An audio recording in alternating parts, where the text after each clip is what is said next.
All right, so let's start with the big story that we're tracking on WION at this hour. Russia has claimed unassailable primacy in the hypersonic missile club. If the Kremlin claims are to be believed, then Russia has deployed its second hypersonic missile system called the Avangard. Now, back in 2018, Vladimir Putin had claimed that the Avangard can travel 20 times faster than the speed of sound. Though Moscow has not been deployed, multiple officials had earlier hinted at the Ural Mountains as a possibility.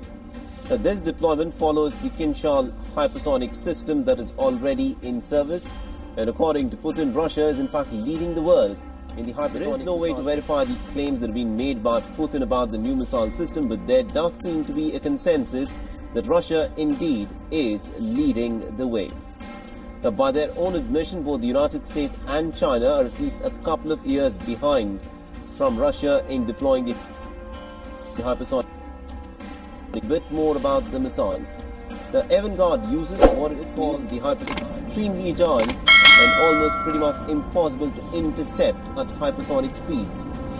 The Avangard can carry a 2-megaton nuclear warhead and can reportedly strike pretty much any point on the surface of the Earth.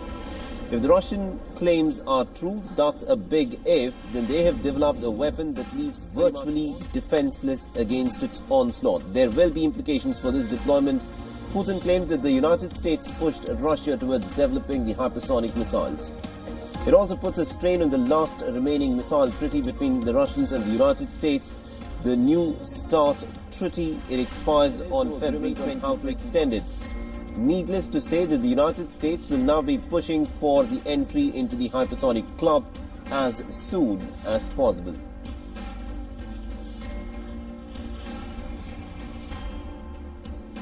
China, Russia and Iran are currently engaged in a joint naval drill in the Gulf of Oman, but beyond the military cooperation, it's the political messaging that is of greater importance.